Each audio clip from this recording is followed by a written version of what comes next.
Assalamu alaikum everyone, it's Humara from Bond Adams again, and today I'm joined with Arman from Bond Adams also. This week, we will be talking about two different areas of law. So I work in the family department and Arman over here works in the conveyancing department. Yeah.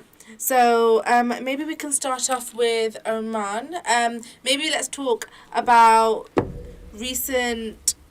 conveyancing and what kind of property. So what is a freehold property? Because I hear that term a lot, Yeah. so I just wanted a bit more I think information. from our last session that we had, there was a lot of listeners that was asking for some of the terminologies and the definition of that. So today's session, what we'll try to do is we'll try to go through some of those words and try to explain to you in the best way possible. Okay. So one of the most common terms you'll come across is freehold and leasehold. Now, the biggest difference between the both is, to start off with freehold, the freeholder of a property owns the property outright, including the land that it's built on. If you buy a freehold property, you're responsible for maintaining your own property and land, so you need to budget for these costs. Okay. Most houses are freehold, but some actually might be leasehold, so it's very important to know the distinction between the both. Sometimes you're able to obtain this through shared ownership agreements. There's a lot of benefits, there's a lot of disadvantages between both, so we'll try to go through each one of them today. Yeah. So one of the biggest benefits of having a freehold is you don't actually have to worry about any leases running out. Now, for anyone that's kind of familiar with leasehold or leases, normally what tends to happen is you enter a term agreement. So sometimes it may be 99 years, 100 years, it just depends on which lease you're actually obtaining. Now, you don't actually have to worry about that running out as you're gonna own the property outright. You don't have to deal with any landlords. You'll deal directly with the freeholder. There isn't any ground rent, isn't any service charge or any other landlord charges. Now, ground rent is something which is incorporated in the lease, so that's something you'll have to pay annually. Whereas service charges you pay every 6 months. So this is for things such as maintaining the grassways, access ways, taking out the bins. There's a certain management company that gets involved. Okay. They pay they charge these sort of fees, and you have to pay for that just to get those services covered. Now, there is a possibility of owning a share of freehold. Okay. If your property is leasehold, you can buy the freehold from the freeholder along with the other leaseholder. For example, let's just say there's other people living in a block of flats. So you can do this if at least half of the leaseholders agree to buy a share. Now, this gives you more control over your home and costs when you're paying out. It also means that you can extend your lease fairly easily for up to 990 years. To buy the freehold, you and other leaseholders will have to serve a Section 13 notice on the freeholder, but we'll go into that in another session. There's other properties as well. Commonhold is an alternative to long-term leasehold.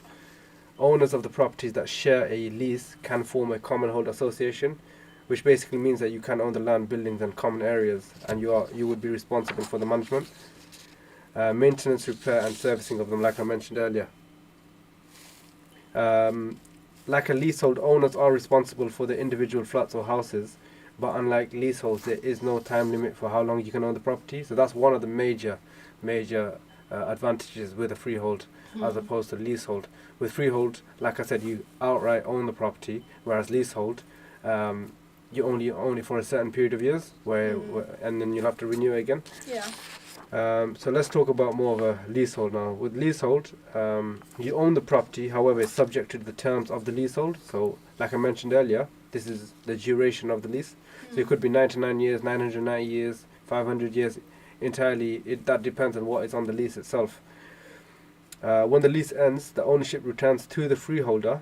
That is the person that owns the entire building. So let's just say you own a block of flats and you own one of the flats. So you would be the freeholder of that flat.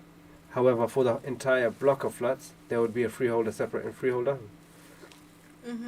Now, when you buy a leasehold property, you take over the lease from the previous owner. So before you're making an offer on a leasehold property, you need to consider a few things. So you need to consider, first of all, one of the major things is how many years left on the lease. Secondly, you need to budget for service charge and related costs. So this includes future increases that are written into the contract. So you get to a few different types of ground rent. You get peppercorn, you get doubling. And another thing that's very important as well is how the length of the lease might affect getting a mortgage and the property resale value. So there is a few lenders out there that won't actually lend on leasehold properties depending on how the lease is held. So that's very, very important. So before you actually, if you're buying a property at auction, or if you're buying a property through a estate agent, it's very, very important that you instruct a solicitor so they review the lease for you. So by doing this, you're minimizing all risks. Again, the length of a lease is very important as well. When you're buying a leasehold property, it is important to consider the length of the remaining term of the lease. As time goes by, the value of the property is affected by the diminishing term of the lease, which could make the property more difficult to sell. So it's typically a good idea it's typically a good idea that the lease has at least 8 years remaining, or you might struggle to get a mortgage. There's a few things that you can do in that circumstance. You can extend the lease, but like I said, you would have to contact the freeholder directly to try and extend this. Once you've owned your home for 2 years, you have the right to extend your lease by 90 years. That's as long as you're a qualifying tenant, so that's a completely different requirement itself. Usually you will be a qualifying tenant if your original lease was for more than 21 years. The freeholder will charge for the extending lease, and the cost will depend entirely on the property. If you and the freeholder can't agree on the cost of extending the lease, you can appeal on the leasehold valuation tribunal. But it would be best to hire a solicitor or surveyor, and again, this you'll have to factor in the cost for this. There are other few charges when it comes to leasehold property. If you do own a leasehold property, you don't own the land. This means that the freeholder is normally responsible for the maintenance and repair of the building. So the freeholder will do this, or get a managing agent to do this for them. It's very, very often that they won't do this themselves. They'll normally hire a managing company to do this. However, the leaseholders share the cost of this by paying a service charge for the freeholder.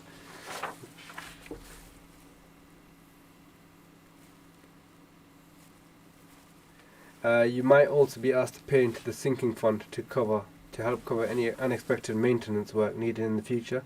If I'm correct, this is normally covered by the Section 21.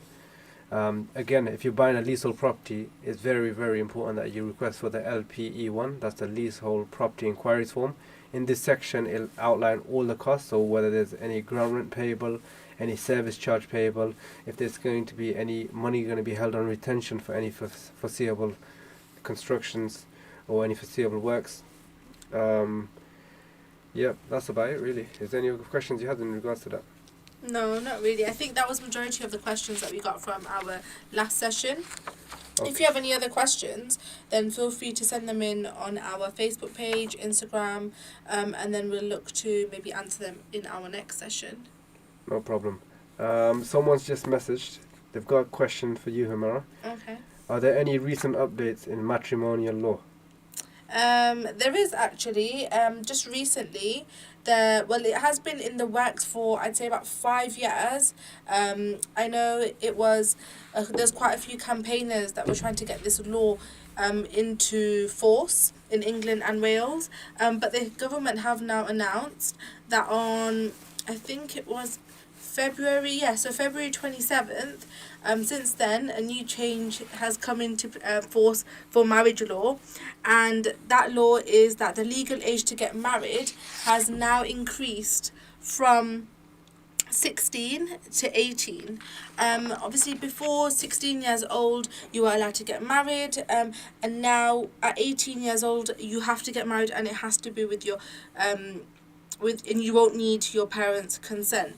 The reason I think for this was that there was a lot of kind of forced marriages happening, and that kind of created a lasting damage on children, and that kind of continued to kind of tackle violence, and just to tackle violence against women and girls really. And of course there's obviously men and boys who get affected by this as well, but majority of the people who were affected were women and girls. And obviously there was also violence and honourable killings where young children who are as young as 16 were being forced to get married.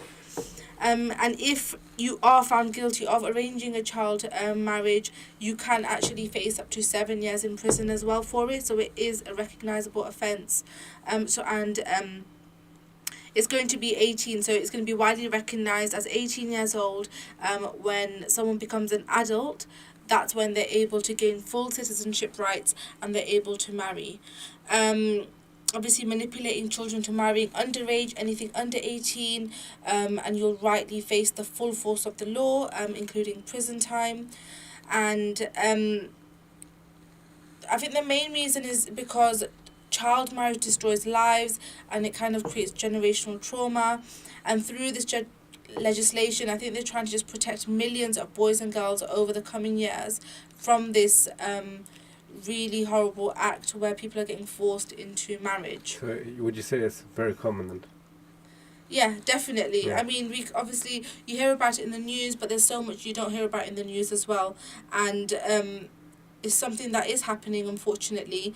And now that we're raising the age, and now that there is kind of a penalty attached to it as well, I think everyone just hopes that it stops people from doing it. And obviously people are quick to forget as well that forced marriage is an abuse of human rights. Obviously it denies vulnerable children for their freedom to learn and grow and thrive over these important years, 16, 17, 18. I mean, people go to college, they start their jobs, start their careers, they start university. And it's really sad that when people get forced and abused in such a way, they're restricted and they're abused, and it's kind of trying to be committed to stamping out such an exploitative practice. And in addition to this, I think they're also, with the legislation, they're also trying to continue support and guidance to equip people, for example, the frontline professionals, so social workers, police workers, to support these victims of arranged marriages and being forced marriage. There's also a change in the government where they're committed to pledge to make to the United Nations to end child marriage by 2030. So they're trying to kind of tackle it now. They've obviously enforced this law from February, but they hope by 2030 it will be eliminated completely. And it's something that they want to kind of do across the world, because it's not just the UK that suffer from this, unfortunately. In many other third world countries, this is what people do to kind of make their money. So for money they're kind of getting their children married just to have a bit more income and just to survive, which is very unfortunate for some people, but they feel like it's the only way. But unfortunately it's just the law that will kind of protect them. So yeah, I mean, even if there's any type of coercion into trying to get the child under 18 married, any threats to cause them to someone to marry, that is also part of the offence, and you will also be sentenced for it as well.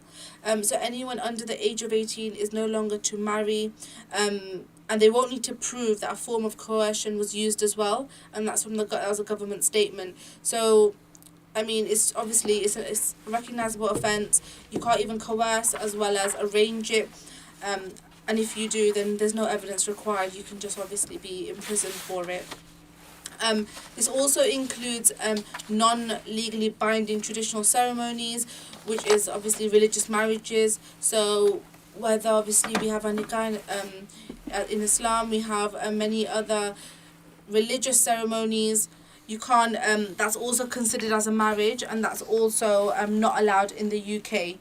So you're not allowed to be married either legally, or you're not allowed to be married in traditional ceremonies either. Obviously, this legislation has actually been a huge victory for those who have been forced, but who have been able to get out of it, or who have been able to seek help. And it's a huge leap forward to tackling this hidden abuse, because you don't really hear about it. And when you do, it's like documentaries here and there, but it's not something that you hear about. But it is something that is a great risk to a lot of people, especially in the UK. So it does provide a great degree of protection to those at risk. I know last year, from the top of my head, I think it was a national honour-based abuse helpline. They supported at least 60 cases of child marriage. And obviously that's just the small amount that was obviously reported, rather than obviously the whole amount, where not a lot of people come forward until obviously they were 16 and they were able to kind of get it legally binding. But I think the hope is that this will increase identification and reporting and greater protection for children at risk. yeah, and just trying to providing children that kind of comfort that, you know, they are able to thrive as children, and they're able to educate themselves, and they don't have to get married, and it's not their worry, and it shouldn't be their worry. And therefore, if you are being forced, or you know someone that is being forced or coerced into getting married under the age of 18, then it is something for you to report, because this only creates and trauma, and it can only affect these people who are victims. Thank you very much for that. I think one of the other questions that we've been getting recently in terms of property is in terms of the mortgage deposit. Now, a lot of people, they do find this the most difficult part of buying a home. While having a large deposit gives you the best chance of getting a good mortgage deal with a low interest rate.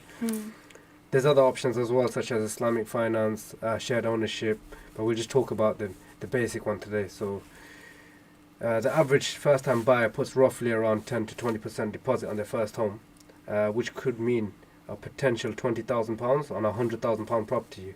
For example, a lot of people would be struggling to fund this kind of money on your own, but there are some options that are available for you. We don't actually advise on the deposit itself. We would always, as a law firm, would advise you to get a mortgage broker, and they'll be able to assist you with this. However, there are a few mortgages available which do require a lower deposit of around 10 to 15%. So you'll need to shop around more to find these offers, and you should always remember that these are likely to cost you way more interest over the length of the mortgage, and they can have a higher interest rate. Yeah. So there are a few government schemes as well also to help the first-time buyers to get on the property ladder. It helps you to work out the size of the mortgage deposit if you're going to check out the house prices in the area that you want to buy. So one of the biggest questions that they do ask in terms of deposit is how much do you need to save? Now this varies, as this is dependent entirely on the property price. Now a regular saving is very effective than a regular off-one sums. So once you know the amount of deposit you'll need to make a plan to reach that goal. So it just depends on how much you can afford to set aside each month, and if you have to be realistic about how much you can afford, you have to factor in as well the fact that the cost of living has risen as well. For example, if you want to buy a property in 3 years' time and you're looking to fund a deposit, you're going to need roughly around £10,000 to £20,000. So you'll need to save roughly between around £265 if that's for a £10,000 deposit, and that would be double if it's a 20k deposit. Again, this is just basic facts and figures I'm giving you. This is all dependent on the property that you're buying. Sometimes a lot of people you may be more comfortable saving a lot less than that a month, so it could be something like £150 a month, but you'll just hit your savings goal in just over 5 years instead of 3. So it just depends on when you want to buy a property, how soon you're looking to move out. It also depends if you want to buy a buy-to-let or if you want to buy a residential property. If it's a buy-to-let property, you're going to need a lot bigger deposit. I know that me mentioning that it may take 5 years, it may seem like a long wait, but it is better than trying to save too much and giving it up altogether. So a lot of people just give up on the idea because they're just putting all of it in every month. If you have a more realistic goal, you're more likely to get there a lot sooner. Once you know how much you need to save, you need to think about where you're saving it as well. So you might already have a bank account, or you might have a separate pot for your financial goals, or another savings account you could use for this money. If you're going to be saving over a long time, you should think about how much interest you could earn on this money. Instant access savings might seem convenient, but they often pay a lower rate of interest, and you may not need the money for a few years. You don't need to get the money straight away, so you might want to look at long-term savings accounts which pays you more interest, such as opening a lifetime ISA account. If you're a first-time buyer under 40, this could benefit you. This could give you a potential 25% boost on your savings. Just to put this into an example, for example, if you put £1,000 into your lifetime ISA, the government will add an additional £250. So this would leave you with roughly it would leave you with 1,250 at the end of the tax year. Now, so there are a lot of options. The government are slowly releasing more and more effective things to help people save towards their first home. Okay, that's really interesting. So there's other options as well. You do get price comparison websites. There's certain websites such as Money Savings Expert, Money Supermarket. There's so much more. You just have to go out and search these websites and just see what the most effective method is for you. Yeah. It's very, very important to manage your savings account as well. So it's very best that you review it monthly. You have a plan there, and just make sure you're checking it just to get the best rate of the interest as well. If you're using a lifetime ISA, just remember to make the most of the £4,000 allowance before the end of the year. So the end of the tax year would be the 5th of April. And that's what you need to hit to get the maximum 20% bonus. If your income does come up, you can get the extra money to your standing order each month. So it'll actually help you to get your goal sooner. Yeah. And for anyone listening, if anyone needs any help or anything, you can contact us directly at our office at London Road. There's a few things that we can do to assist you with this. We can advise you, obviously, but the best would be, like I mentioned earlier, to instruct a mortgage broker. One of the things that you can do is you can look at these comparison websites. What you'll have to do is you'll have to open a savings account if you don't already have one. You can do this online, or you can book an appointment with your local bank or building society. You need to check whether you can reduce the deposit you need. For example, you can do this through a Help to Buy scheme or family support. And set up a regular payment into your savings account every month. And you're able to do this by logging in online. Okay. Okay.